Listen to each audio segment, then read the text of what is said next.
Intel's been the industry's favorite punching bag for the last few years. We've certainly taken our fair share of cheap shots. But that changes today, because chips like this, with two different kinds of cores in them, or more, are probably the direction the entire industry is going to go. That's right, Intel jumped on the bandwagon with ARM and Apple for their best generational upgrade in at least a decade. Gaming benchmarks are up now. Hitman 3 is more memory sensitive than some of our other benchmarks, making for a particularly interesting comparison for the CPUs. The 12700K ran at 193 FPS average, leading the 12600K by 4% and being led by the 12900 by 5%. Compared to AMD, that means the 12700K holds an 8% lead over the 5900X. The performance here isn't terrible for a quad-core CPU at all.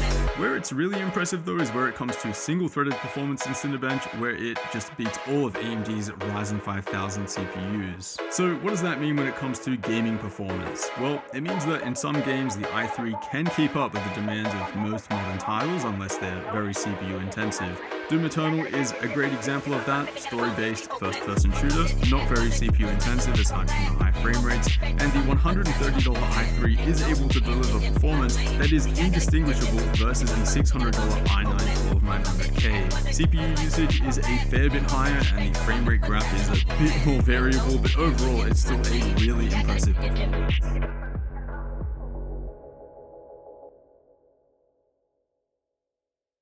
So let's talk about Intel. I mean, this company used to be the world's dominant chip maker. It's had a tough couple of quarters. What's going on here and what's Intel doing to turn things around? Intel is a company that, as you said, used to dominate U.S. and global chip manufacturing. They could always be counted on to have the most cutting edge chips when it comes to servers, when it comes to laptops and other devices.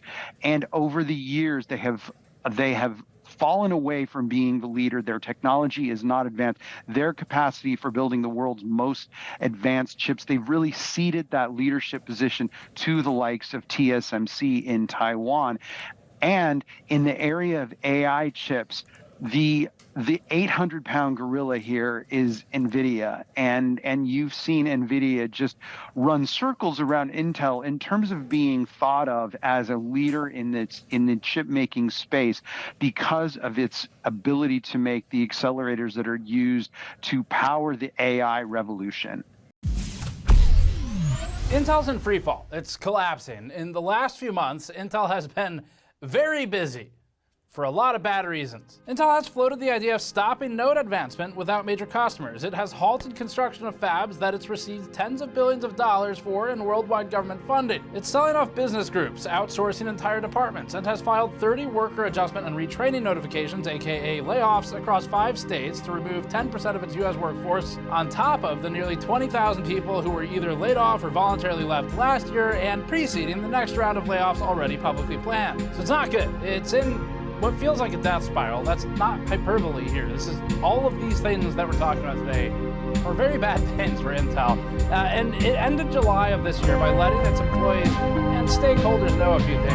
Intel let everyone know that after a long month of layoffs, they're not over. They also said that construction in Ohio is slowing. Operations in Costa Rica are shrinking. Plans for expansion in Germany and Poland are axed. The foundry pivot that had been both figuratively and literally bought into under Gelsinger's leadership will now be reversed. And the company's fate relies on a yet not existing customer who trusts Intel 14A enough to invest in, something that not even Intel is confident doing enough on its own. So everything Intel is doing at this point looks like a complete collapse on itself. It has no marketable CPUs for at least the desktop space. It's just not a good reason to buy them in the space we're in. The fabs as a result of that have been shrinking because Intel was Intel's own biggest customer for Intel's fabs.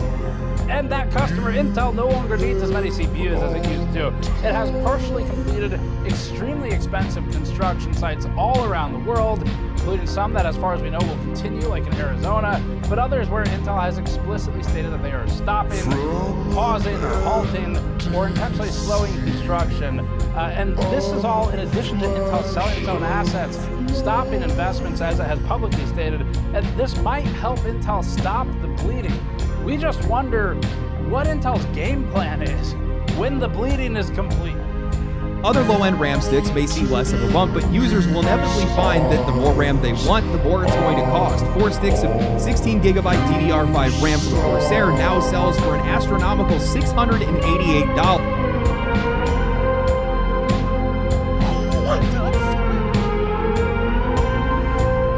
Because like before, this is the way it always used to be. It was GPU, CPU, RAM, and then maybe motherboard and power supply underneath of that, in terms of like cost for a computer. Holy shit! Look at the gaming performance, and I think we've nailed it. We've looked at a large list of titles, and we see that Aero and Raptor are plus or minus 3% most of the time, parity most of the time. The reality, though, well, it's puzzling. Something isn't right here. There is very little parity in our tests, and instead, well, there's proper regression, game-changing regression in some cases. Yeah, and I guess this one will be addressed quickly, but, well, we're looking at a collapse in performance in Cyberpunk 2077. First, And we see that Aero and Raptor are plus or minus 3% most of the time, parity most of the time.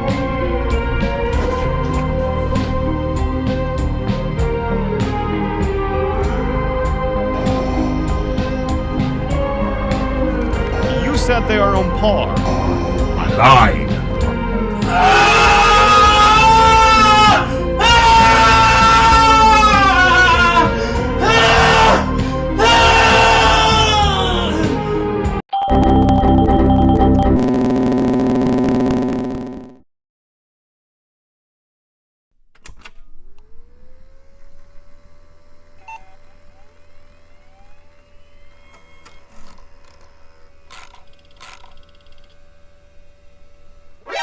NANI?!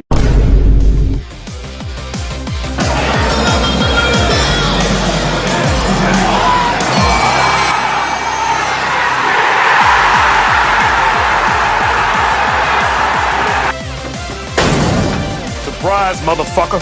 Let's turn into Happy Brett talking about some good things that are potentially coming out for Intel for consumers, which is not something I was expecting. So a lot of people like to give praise to AMD because they are supporting the AM4 socket over a long period of time. A lot of people are like, ha, look at you Intel losers with your LGA 1700. That only got 2.5 generations of CPU support. Well, it turns out Intel might be going a different route. According to reports, Bartlett Lake might be coming out for the current LGA 1700 socket. There will be continued support for both the current socket as well as the new LGA 1851 socket, which is going to support Arrow Lake. This is intriguing because originally Bartlett Lake was only supposed to be used in networking. It was an architecture that was being developed for something else. But according to reports behind the scenes, it's being shifted to be a consumer desktop platform so that gamers can still have newer chips on a different architecture that are coming out that maybe might be lower price. It doesn't look like they're necessarily as high of performance as Arrow Lake, but still giving options to the end consumer and not killing off a socket as soon as it just essentially emanated. So the idea is that in Q1 of 2025, allegedly according to this rumor, Bartlett Lake is going to come out with Core 7, Core 5, Core 3, and Core processor versions, going from 2 P cores all the way up to 8 P cores plus 16 E cores. So essentially getting that 24-core Raptor Lake equivalent. So it's going to be a new generation of what we see in the i9s. But then in Q3 of next year, there's going to be an upgrade where the Core 9 is going to have 12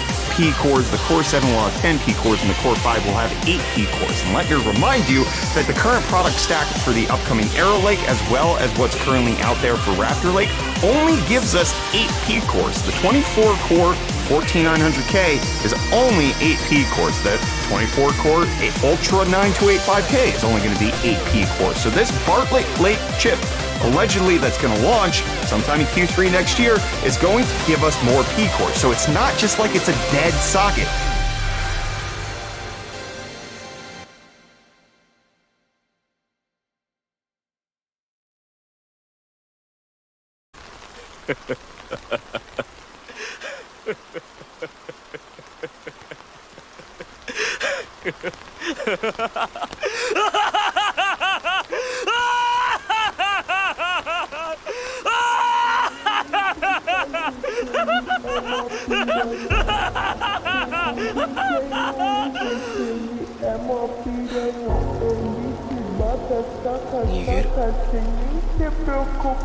Dore.